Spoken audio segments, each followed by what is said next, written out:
You can't miss the newest show, The Artist Perspective, sponsored by Art for Your Cause. To learn more about Art for Your Cause, go to artforyourcause.com. Art for Your Cause helps artists and charities by bringing artists and their work and charities together to be able to raise money for your favorite charities while still paying the artists for their work. To learn more about The Artist Perspective, go to theartistperspective.tv and watch our first episode featuring world-renowned photographer Jeremy Locke. Is there something impacting your relationship? Even though the years when your kids are small is a beautiful time of life filled with magical moments, it can also be a time when couples struggle to stay connected. After all, your kids need a lot of your time, but so does your business or your career. And making time for self-care is hard, so your health and well-being suffers. And date night? Well, that seems like a distant dream. So instead of days filled with loving connection, there are moments of tension, stress, and worry. But what if there was help to get you through these years? A solution built with young parents in mind. One with no difficult concepts to master. One that's fun and gives immediate results, and fits seamlessly into your schedule no matter how busy you get. A solution to make sure you stay connected. We're offering you support to keep your connection strong. The Connection app for couples. Click the link below to learn more. We're making together better so your moments stay magical.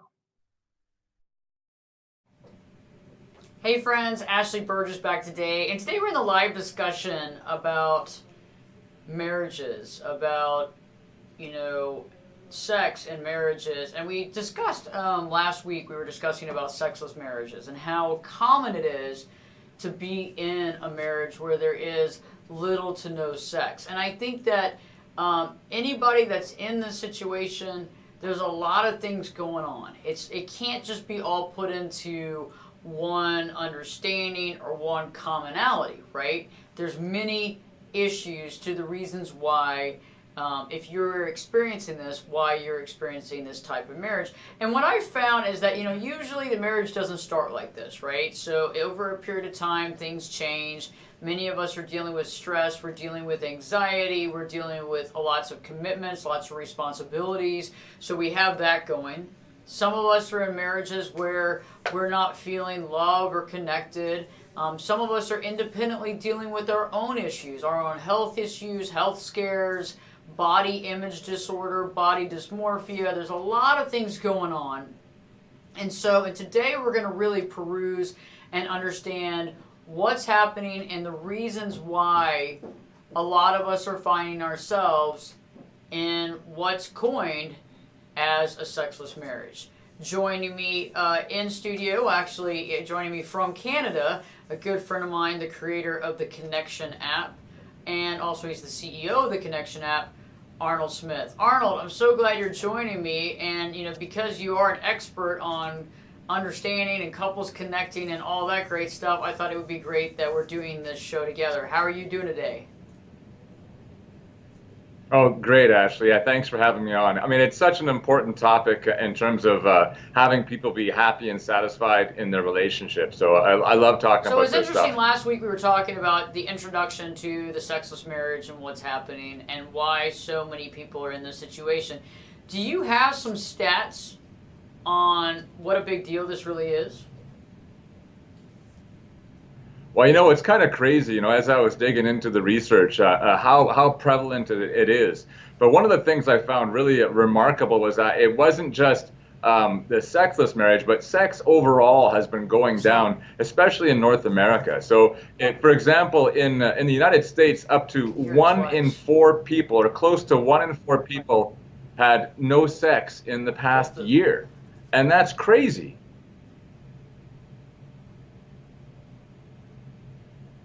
Can you hear me okay, Ashley? I can hear him twice, that's why. Okay, so go back through that, Rnold. Sorry, I was hearing you twice. It was like, I think it was because you were in 2 screens, and so the 2 screens were playing in my ear at the same time. And so it really, sorry guys, just technical difficulty here. Enough of Yeah, me. let's start over Enough, again. Sorry about that, guys. I couldn't hear very well. So, what are some of those statistics? Because if I couldn't hear, y'all probably couldn't hear as well. Tell me more about that again. Well, Ashley, I was just saying that it's kind of crazy that up to nearly 1 in 4 U.S. adults had no sex in the past year, and that seems like a crazy high number. But overall, just in our society, people are having less sex, and I think that's a really interesting trend. And so we started really digging in, or I started really digging into the reasons why that's happening. And so I'm really excited to talk about that. Maybe not excited is not the right word, but I think that it's really I'm excited to explore this topic to hopefully make a difference for people, so that we can really take them from where they are to where they want to be. And ideally, that's, I think, the most important message, is that even if you aren't having as much sex as you want to, it is possible to do something about it. But the reasons are pretty complex, and so I'm excited to kind of talk about all those today. Because it's not a thrilling thing to talk about, but I think many of us are dealing with it. I think many folks out there, you'd like some answers to these questions, and I think many of you feel like you're alone, and you're not alone. And I think that's the biggest taboo in our country, is we have these issues we're dealing with, but everybody acts like they're not dealing with the problems themselves. And what I found too is that, we have a tendency of comparing ourselves to other people. We're wondering, is our marriage normal? Are we going through these things? But I know that if you're not having sex and there's not an open discussion about it, and you're not being able to communicate, there's a lot of underlying stress and anxiety that's also connected with that. There's also probably the feelings of not feeling good, maybe not feeling loved, not taken care of. And so there's a lot of things that go under, and the water under the bridge on this situation. So, it's interesting. We were talking before the show about reasons for people not having sex in the marriage. And you had, I guess, several different categories. Let's go through those. Let's go through that first category now. Well, there was so many when it kind of came down to it. I thought it'd be helpful to categorize them a little bit. And I think that one of the categories is kind of like the accidentally sexless. And I think this happens where, you just kind of going along through life, and then all of a sudden you turn around and go, well, wait a minute, we haven't had sex for a month. And you'd wonder, it's not because you're not attracted to each other. It's not because you don't want to. There's no kind of underlying health issues. It's just life kind of happened that way. And I think that the vast majority of people kind of fall into that category. And there's a bunch of reasons for that. Another category is, I think that sometimes you get focused on other areas in your life, and you sort of neglect your relationship. And I think that's another area that's really prominent, where you're focused on your career, or you're focused on, you got your own internal things going on. And so you stop doing the things that really lay the foundation for intimacy. And then, of course, there's another category where it's kind of imposed on you. Maybe there's a health issue, a physical health issue, or a mental health issue. You might be taking some medications that have a big impact on that. Or you just might be, it really might be almost like an externally imposed moral code, where either it's the way you're brought up, or you have some religious influence or societal influence, where you're in a group where it just doesn't seem right, and you have this sort of a mental attachment to a certain way of being that is impacting your ability to really have the sex life. Well, I think that affects. I think the latter one, from a therapist perspective, from a coach perspective, I think that latter one really connects with a lot of folks. I think that there's men and women, maybe even more women than men, who've suffered from that on a constant basis. They were raised in an environment where sex was bad. Also, there might have been sexual abuse, not dealing with those things, getting into the marriage, and then, you, in the beginning of any relationship, it's fun, it's exciting, and then over a period of time, we kind of fall back into those thought processes. We never dealt with the psychological impact of what happened. And so the marriage suffers. I also feel one of the biggest things too is, I think that money issues also get in the way too, because when you're overwhelmed by the stress of being able to provide, to be able to pay the rent, to pay the mortgage, to pay for everything you have, it seems like you get to that point where you're just exhausted. And the sex thing becomes not only it's not a backseat issue, it seems like it's something that's probably carried in the back of the RV, connected to the car. It's not something you think about because you have so many more pressing issues on you. Yeah, absolutely. I think money issues is a big one. And really, stress overall is such a libido killer. And so, in our society, there's so many things that are stressing us out that really have an impact on our ability to A, connect with other people, and B, just like the desire that connection, it just doesn't work. I mean, when we are in that stress state, our bodies, there's no impetus. The desire just isn't there. And it's almost as if we're completely cut off from feeling that. And in fact, we are. We're so locked into our mental processes that we're not feeling anything. And that's one of the reasons why it really impacts your ability to feel connected and to want to have sex So with let's your go partner. back to that first category again. So what was that category? Well, I think the accidentally sexless. And I thought one of the interesting ideas around that was that there's way more to do. So one of the studies that was done was comparing sex rates in what is it, no, 2000, no, 1998 and 2019. Yeah, it was 20 years ago. Sorry, that was way harder than it should have been. That math there.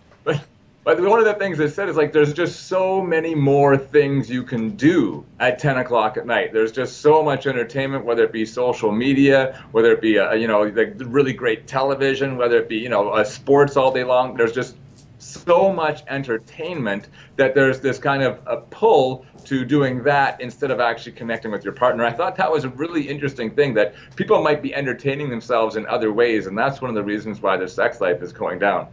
I mean, they might be having fun, but it's not having fun with your partner. That's interesting. And I thought about that, when you look back and you talk to folks and they'll be like, yeah, back in the day, there wasn't TV, there wasn't all this, or if there was, there's a few channels on, and now we have Netflix, we can binge watch shows, we have Amazon Prime, Disney Plus, we got all these things that we can watch all this. And you're right. I think that, the relationship can take a back seat. I mean, that's why, I've been married for 16 years and, being straight up honest, that's why you pencil in stuff, Sunday looks good, it's a one day off from work, and, how about earlier before the show starts that you want to watch, and it's like eventually it becomes like some sort of board meeting that you attend, like every 2 weeks, for some people every 4 weeks, for some of us every 6 weeks. So it's like getting this together, but you're right, we can entertain ourselves right out of having that. And some of you might be sitting on the couch together, hanging out, holding hands, eating popcorn, having a drink, but at the same time, we can basically entertain ourselves out of having that sex. And it's not because there's a mental hang up, there's not because there's emotional issues or undealt with emotional issues that we have. It's actually quite the opposite. You're entertaining yourself, but you're really not putting that part of your relationship first. Yeah, I know, it's so true. I mean, for my wife and I, there seems to be like this window, where we have the energy, we've worked all day, the kids are finally asleep, and we're like, okay, so what do you want to do? And there's this pull, like, well, we've got these 4 or 5 programs that we love, and we just kind of want to go sit on the couch together, and it feels nice, like I give her a foot massage, we're hanging out, but like after a couple of hours of watching shows, now this might be the time when, connecting would be important, but now we're like, well, it's kind of bedtime, we better go to sleep. And I think that happens way more than, because you put on the TV, and of course the programs are so good, and especially with Netflix, the next it's a cliffhanger, we've got to watch the next one. Pretty soon 3 hours have gone by, you're like, wow, man, it's 11:30, you've got to get up at 6, like, let's go to bed. And poof, your opportunity is gone. So I think that actually has a big impact. I know for my marriage it does. I think it has a huge for a lot of us, and I think you're right, because of the entertainment factor we have. I also think stress, like the concept of, getting off work and the way that we deal with, appropriate, digest stress in day-to-day life. And I know some of us have a go-to that's not necessarily healthy. I know that, some of you out there, and I'm not, there's no judgment here. There never has been and there never will be. But you go to the wine, you go to the alcohol, you go to the liquor, some of you smoke cigarettes, whatever. We go to the different go-tos. Some people smoke weed, whatever it is that they go to. And a lot of times with these go-tos, the idea of really connecting with somebody on an intimate level kind of goes out the window, because it's more about dealing with stress and trying to interpret it and digest it, and then by the time that you have self-medicated, you're pretty tired, or you want to just sit and watch TV, or you're hungry or whatever. And I think that's a lot of it too, is that a lot of us are not dealing with stress properly in our life. We're unable to figure out how to process that. I've been on the side of that coin too. I thought it was funny the other day. I had a client, we were talking, and I said, so how much alcohol intake, how much wine intake? And they're like, 1 glass. And I said, okay, 1 glass is fine. But I said, is it the glass that fits the whole bottle? Because I know the way around these things, and I get it. And it was kind of funny, but it was a large glass. And it's like, we're not talking about, a big gulp cup. We're not talking about the wine bottle, the wine glass that says holds the whole bottle. But I think a lot of us get into that because we don't know how to deal with our stress. We're also not, we don't have the exercise factor in our life.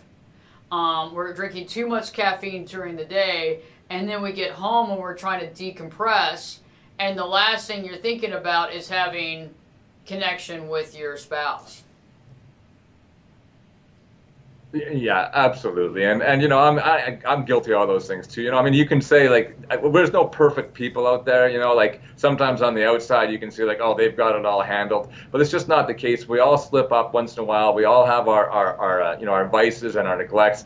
Maybe there is a perfect person, I just haven't met him yet. Hopefully I don't meet him anytime soon.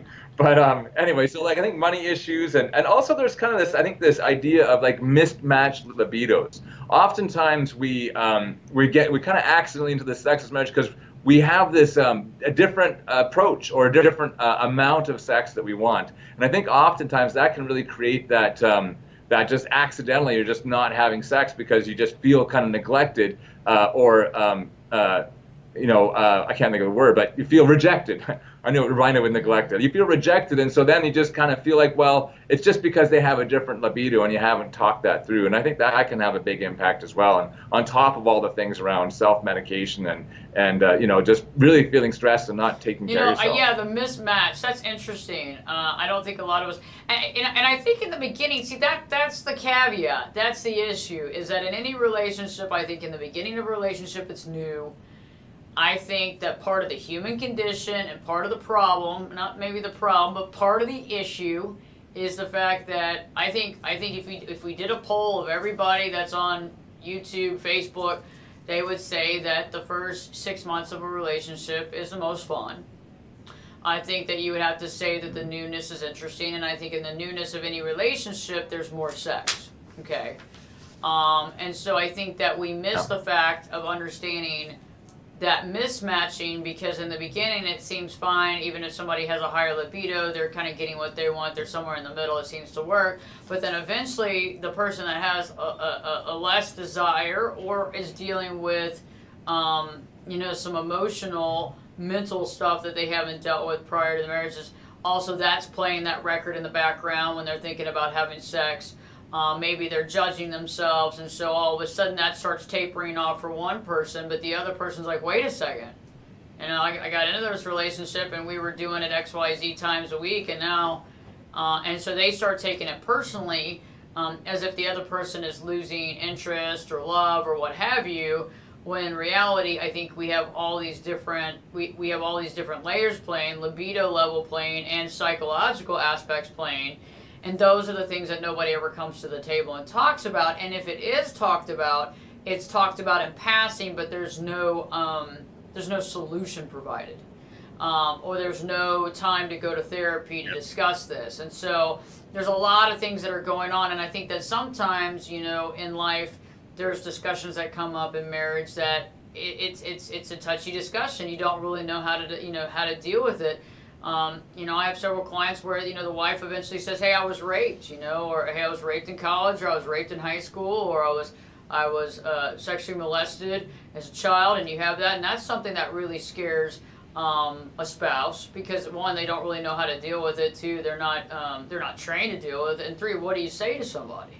And then the other person starts questioning, why am I even bringing this up? I feel bad about even bringing up the sex thing because they're having these issues. I don't want to sit there and put that stress on them. And so then all of a sudden it's that untalked about in the room situation, and it begins to get delicate, and then it begins to get, I would say, it doesn't feel good because you don't know how to address it. Yeah, and I think that's true. I mean, oftentimes, you dig into this conversation. I think this falls into the category of neglect, where you haven't had the communication lines open, where you haven't really investigated. I mean, it's kind of on a borderline. When you talk about like physical or sexual abuse, I mean, that's a whole other category where you're really dealing with a mental health issue. And in those instances, I think it's super important to talk to a professional and to help you navigate those waters. But even if most people just have a bit of a hang-ups on sex, whatever it is, we all have our stuff around that. And so oftentimes when you dig into that conversation, it doesn't go well. And so instead of actually resolving something, like you said, it actually just brings up, and then you kind of end up resentful, and then you forget it. And so then you get this sense like, oh, well, we shouldn't talk about it because it's always a fight. But rather, you want to try and find that path to really finding, that resolution. And it's that commitment to actually having that relationship that you want. And I think that's kind of the key, is you got to fight through that. And whether it's getting a professional, if you can do that, but if you're good at working out, conversations in other areas, you might not need to do that. But the issue with sex, which is so hard, is that it's so high stress or so vulnerable. Like it takes a huge risk to really say what you want. I mean, I know for me, it's like when I'm saying that, it's like I can feel my heart beating. It's like I get all anxious, and it's funny because of course my wife is awesome and is totally open to hearing that, which is great. But even that, like sometimes people are really scared of hearing those things, and so it's a high risk environment. And so really coming at it and setting the environment for that conversation is super important, because oftentimes we're actually digging into that conversation at absolutely the wrong time, when you're in a high stress environment, or you're about to have sex, or you're trying to have sex, or you're trying to end that courting process, and then you start having this conversation. Of course, it goes terribly.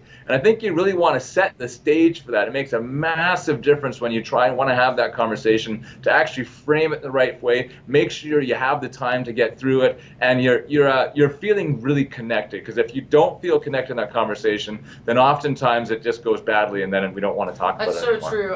And I know, Arnold, I know that you have to jump off here in just a second. So I'll continue this conversation. We're going to let Arnold drop off here in just a second, and he'll be back. We'll be discussing this in the future shows, not only about the situations behind it, the breakdown behind it, how it happens, but also solution. I mean, because that's what it's all about. It's about finding solution, finding your solution. There is no one size fits all for this, and so that's what we're really talking about. So Arnold, thanks so much for being on today. I appreciate you. I look forward to seeing you next week as well. And so thank you, and so we'll be talking more. And also don't miss, for everybody watching, the show, Live Your True Life Perspectives, the radio show, the national show on USA Radio Network. If you're on Facebook here, you're watching on YouTube, you can find the link to the past shows, and you can also find the link to the radio uplink where you can listen as well. If you're interested in taking that show, we are on the satellite, and I can provide that information in the conversation below here to give that information to for your local radio stations. Arnold, have a great day today, and I look forward to seeing you later on in the week. Yeah, thanks, Ashley. And just for everybody out there, just know that there is a solution. I'm really excited to get to that part, in this series, to really talk about not just the causes, but to really the little things and the big things that you can do that are going to completely transform your sex life, not just for a little while, but for your entire life. And that's the stuff we really want to get into. So thanks for the opportunity, Ashley. Look forward to talking next week. Look forward to talking to you. We will take a quick break here, and then we'll be back in 2 shakes. Are you currently in a toxic relationship and unsure what the next day will bring? Have you often wondered if there's more to life than this? Do you suffer from self-esteem issues that you've had since you were a young child? Have issues or have difficulty speaking with your family? Do you feel surrounded by self-centered people? Seems as though you're always giving and they're always taking. If you've answered yes to any of these questions, you need some answers. The 10-day challenge to live your true life gives you the knowledge and techniques for creating boundaries in your life that help us to deal with family, as well as dealing with those narcissistic and toxic people in your life. It offers the insight into understanding and overcoming your self-esteem issues, and to begin to see for the first time your amazing value. You owe it to yourself to find the power within you.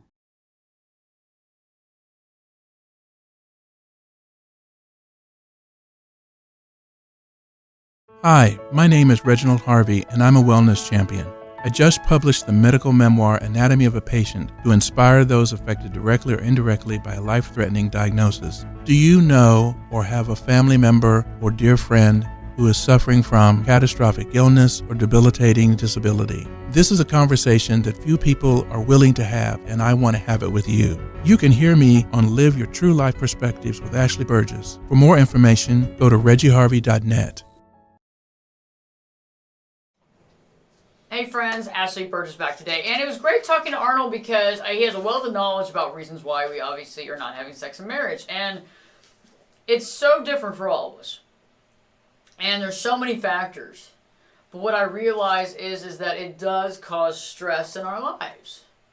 Anything that we feel concerned about, anything that we need to have answers for, anything that we wish was different, is going to cause stress in our life. And so if you're out there and you're saying, hey, I'm not having sex in my marriage, or we're having sex very, very occasionally, I really don't feel like I can be open and honest about how I feel, maybe I've lost interest. And I know a lot of you out there are saying, I just feel like I've lost interest. I feel like it's not something new anymore. I feel like, it's just, I'm not interested. And I know, and I feel that part of being uninterested, I think that there's more to that than just being uninterested, okay? It's kind of like the idea of when we get angry or we have something happen to us, and instead of feeling sad, we get angry. I think the anger is an emotion that carries many different emotions, right? So being uninterested in the sex, I don't think is necessarily just uninterest. I actually think it's quite more than that. I think that there's levels of the inability to really connect with one's body. I think the inability to really see or to connect with your spouse, to find that connection, because there was a connection at some time, and it's trying to build off of that. And I think one of the things, and later on we'll be talking about solution in the next few weeks, but I found that we have to try to, we don't want to try to rebuild on what we had. I think that we want to try to build something new. And I think a lot of people are looking for exciting, and I think that's great, but I think there's other logical ways of doing things too. And I think it's getting out of one's head, getting right with certain issues though, because I think a lot of us were taught that sex is bad, or sex is not, it's not a good thing unless you're having a baby or whatever. And I think that we get into those psychological misnomers, and then I think that we have a tendency of holding ourselves hostage in that relationship. And I think it's interesting how those same folks have a tendency of stepping out of the marriage because it's something that's new, right? And so we kind of have this cycle, this pattern, this human cycle, this human pattern that we've created. And I think a lot of times, too, we're not looking at sex from a certain level. We're looking at it from a very primitive level. And I think that we could actually accentuate that and create something on a higher plane of existence. I also think, too, that our society, based on the pornography industry, I think there's a lot of stuff that gets in the way of people feeling good about sex. I think that a lot of people get in their minds what they think they should have, or what they don't have, or what they want to have. I also think sometimes that, there's a level of intimacy that many of us are missing out at, and we lump in sex into intimacy, and I do not think that that's all on the same track of thought. Like, I don't think that intimacy and sex are the same thing. They can be together, but I don't think they're the same thing. I think you can be intimate. I think loving is different from sex too. I think you can be loving and caring. I don't think that it has to be lumped under sex. And so I think that we lump a lot of things together. We have a lot of misnomers. And then we feel maybe inadequate, or we don't feel capable, or we don't feel sexy, or whatever that is. And then instead of, we let it get in the way of the intimacy and the love and everything else, when it really just we need to really focus on what is working first. Because I think when we're able to focus on what is working on the relationship, we are able to not beat ourselves up for these situations. Because I know that many of you out there beating yourselves up, or you're feeling bad about something, you're feeling, well, my spouse doesn't love me, or you're beating, maybe I'm not doing it right, maybe I'm not sexy anymore, maybe I'm not beautiful anymore, maybe I'm not handsome anymore. And I think that the list goes on there, but I think that we need to stop beating ourselves up, because what I've found is that when we beat ourselves up over anything, there is no solution from that. Okay, so, whether it is that you're concerned about the money issues, or you're worried about being appreciated, some of you have a lack of time to actually dedicate to it, maybe just the lack of newness, some people taking medications that is getting in the way of their sexual libido, a lot of it could be external moral programming or external past programming. First off, the only way that we can really understand the situation is we have to understand ourselves. Okay, and that's one of the biggest things that I want you to take away from today's discussion, is that there's various reasons why we feel a certain way. Can we understand somebody completely that we're living with? Probably not. Can we get a good idea? If we listen, if we're there, yeah, I think we can. But I think that one of the biggest caveats is that we need to really figure out what's up with us.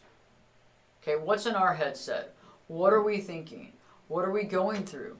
What are our thoughts and concerns? What are the ways that, how were we brought up, and why do we feel weird about intimacy? Is there something that we can do to facilitate more of a connection, right? It's not all about just sex, right? I mean, I get it. I mean, it's about intimacy. It's about showing someone else that you care. It's about love. It's about cuddling. It's about hugging. It's about, it's all these different layers. Because sex is one thing. It's something you do. But I'm talking about the act of, or the process of intimacy. And I think that if you can start, because I don't know of a lot of people that are very intimate and don't have any sex. So I really do think that there's a connectivity between intimacy and sex, right? There has to be. And I think that when you can cross that bridge of intimacy, which I think most of us are still stuck over here on the other side of that bridge, because being intimate takes... It takes you to put yourself out there, to care about the other person, to make some time to have that connectivity. And I think that kind of connects, it connects to the sexual act, but I don't think you can have that without the other. I mean, you can, but I think that's what we're looking at, is how do we get the intimacy back? How do we create that? Some of us maybe never had intimacy in the relationship. Why was that? Some of us never thought about intimacy. That's not how we were raised. So there's a lot of different levels of things. So I want you to ask yourself some questions today. How do I feel about my body? That's one thing. How do I feel about connecting with my spouse? What are some of the limitations that I feel that I am observing, or I feel that I have? It's not about judgment, right? Remember? So the only thing that we can solve is ourselves. Once we have enough knowledge within ourselves, we have that power to understand ourselves, which also helps us to understand somebody else, and it gives us the information and knowledge we need to be able to jump that hump, right? Because right now, both people are probably holding on to stuff. Maybe one person's feeling inadequate, maybe the other person's not feeling sexual enough. Maybe one person's feeling like the other person doesn't care enough about them, while the other person's feeling ashamed of not having sex, or ashamed of having sex. So there's all these different dynamics. And so in order to really get past that, we have to identify what's holding us back. Okay? Because I think that when we say that we're bored of the relationship, or we're at that, it's not new, and so therefore I don't feel it, I really think that that's kind of a misnomer. And I think that that's what we use to kind of pile into, well, I'm just not having sex, and I really haven't put the effort onto it. But I also think it's that psychological and emotional stuff too that is collected as well. So, okay, first thing is, really thinking about this. If you're in a relationship that isn't intimate, has it ever been intimate? Okay, if it has, what are some of the differences from right now to then?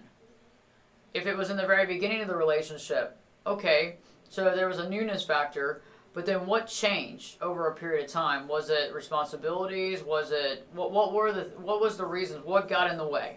Okay, Because it gets easier and easier as you have this cycle. If you create a pattern, the pattern, it gets easier and easier. It's redundant, right? It's like when we start smoking cigarettes, it gets easier to smoke cigarettes every day because you're in this pattern. Same thing as if you have this pattern of not having sex and going home and having a drink and watching TV and going to bed and going home and having a drink and watching TV and going to bed. And okay, you see what I'm saying? It's that cycle.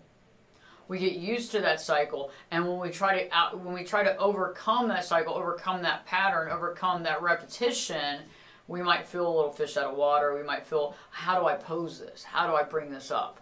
And so we have to really look and see, have we fallen into a rut? Okay. And then I think the next thing that you want to start doing is small things that can connect you more with your spouse. Are you reaching out to your spouse during the day between work meetings? Hey, giving them a sweet call. Are you leaving a quick note? Are you giving them a kiss before you leave for work? Are you holding their hand? Do you hold them? I mean, do you give them hugs? Because we have to connect at some point, mentally, physically, and emotionally. And you can't go from point A to point Z. We've got to connect the dots here. So if we feel disconnected, we need to start feeling connected somehow. It doesn't have to be going and jumping into bed. It needs to start with, caring about the other person, reaching out to the other person, giving them some time. Then small things like pat on the back, a hug, a kiss, those kind of things. And being able to form that into your day-to-day life. And I think eventually that right there will turn into a more intimate relationship over time. But it takes consistency, and it also takes us to get rid of our emotional, mental baggage that we have as well. Okay, and I'm not saying that this baggage isn't important to deal with. We need to sift through all these pieces, but at the same time, we need to realize that there is a part of the relationship that we're missing while we're holding on to whatever that is that we're holding on to. So whether it's not being able to interact or the performance or what have you, we have to sit back and say, what is it that I'm really dealing with, and what can I do to facilitate some personal changes and to have some sort of intimacy in the relationship. And I think it's powerful because I think that it also makes us go within to really, really think about not only, solutions, but to understand honestly, where are we coming from? Where is that compass, and what do we need to make changes to in our own mindset that can help the marriage. Because I know that some of you out there are having great marriages, you're in great marriages, you love each other, you care about each other. The one thing that's missing is that intimacy. Okay? And I know that it's missing for a lot of folks out there. And so if it's missing, let's start trying to figure out that piece to that puzzle. Okay? And the thing is that if you can get that together, that's a very powerful relationship, because you have a lot of people out there that the sex component's there, but the other stuff's missing.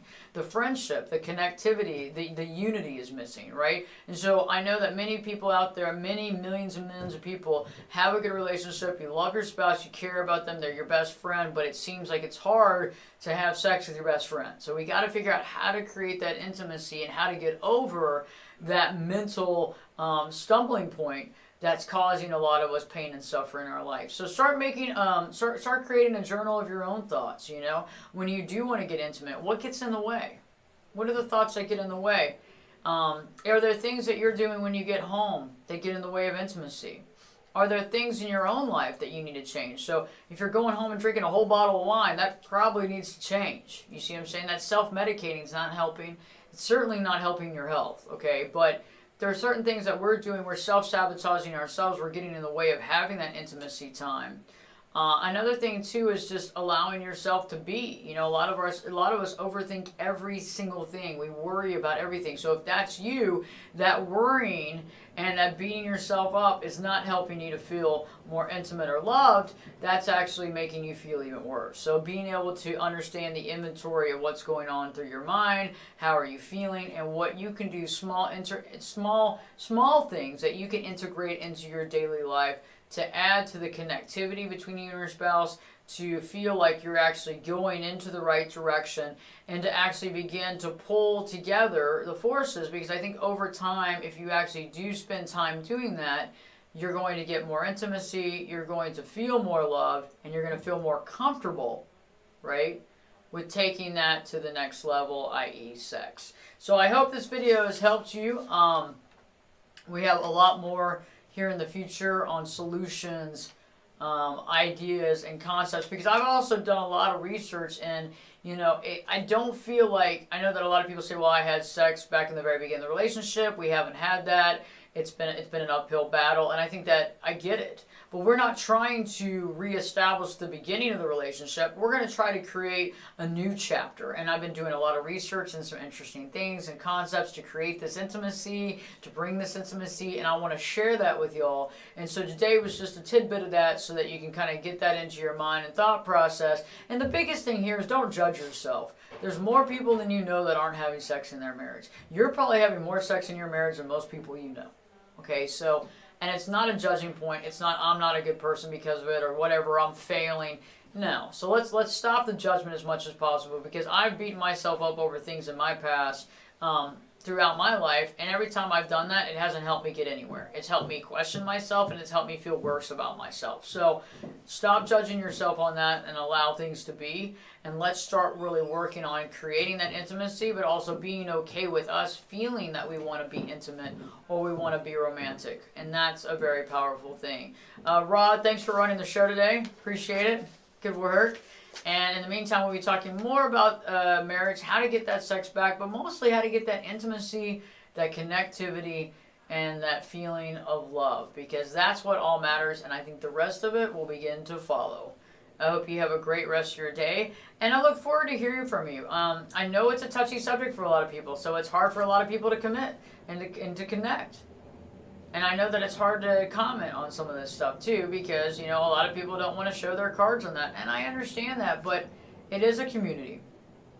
And I think for the most part, we can respect each other and love each other for being honest. And that's what's so key. But if you have any questions or concerns, I would love to hear. If you have any ideas on how to rebuild that intimacy, I'd love to build that into the next show that we do. Because I think anybody that's supplying solution on this is powerful, because there's not one solution that fits all, right? But we can all learn from one another, and I think that's what's valuable. I think that many folks in society pretend that they don't have issues. It makes it easier for them. It's just not the truth. Everybody on this planet has stuff that they're going through, whether they want to admit it or not. I mean, it's just about the truth. So it's like, I'm really big on just getting real. Let's all get real. Let's all figure out how to deal. Let's all help each other. And if you have some thoughts or some comments and some suggestions, I'd love to hear from you. So I appreciate that. I got a new video coming out this week. I think it's more on codependency, how to deal with codependency. So I talked about in last week, what does it mean to be codependent? Now I'm going to be talking about how to deal with it and how to reverse that codependency, how to make it work. Many of us were trained. We were, in a family dynamic where we saw mom or dad codependent. Maybe we saw both of our family members codependent, usually one.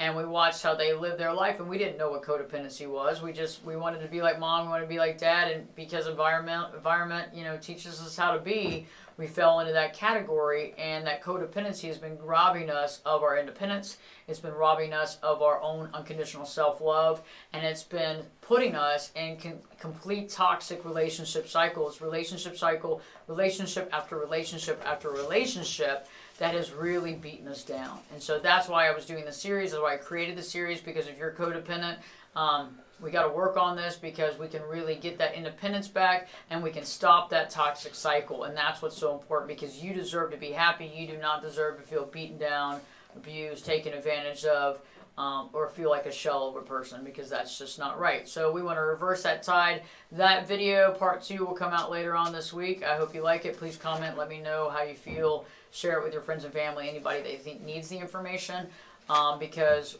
this information is power. Once we know where we're at, we can make the changes, and we can begin to find that unconditional self-love in that cycle of regret and toxicity, and move on to being the powerful individual that we are. Have a great day. Have a great rest of your afternoon, evening, night, morning, and don't forget to live your true life. Hey there, friends. I'm glad you're catching the live broadcast of Live Your True Life Perspectives. I've created my very own Patreon page. You can go to Patreon and you can check out my page. The link is right here. It's an amazing platform because I'm able to offer more stuff there, different stuff than I am on the Live Your True Life program, as well as on my YouTube channel. You've probably seen my YouTube channel. We put up new video content every week, and we have a lot of great content on there. But on the Patreon page, I'm able to go a step further. I'm offering group coaching sessions, private coaching sessions, as well as access to exclusive content, like the Celebrity Perspective, Season 1. I won a Telly Award for that this year. You can watch all episodes right here on Patreon. I'm offering you the exclusive chance to come on the radio with me, to be live on Live Your True Life Perspectives, nationally syndicated radio show, to talk about yourself, to talk about your amazing life, and to inspire the Live Your True Life listeners. When you become a member of my Patreon page, you are directly supporting me to help other people to live their true life. I look forward to seeing you on Patreon. Let's inspire one another.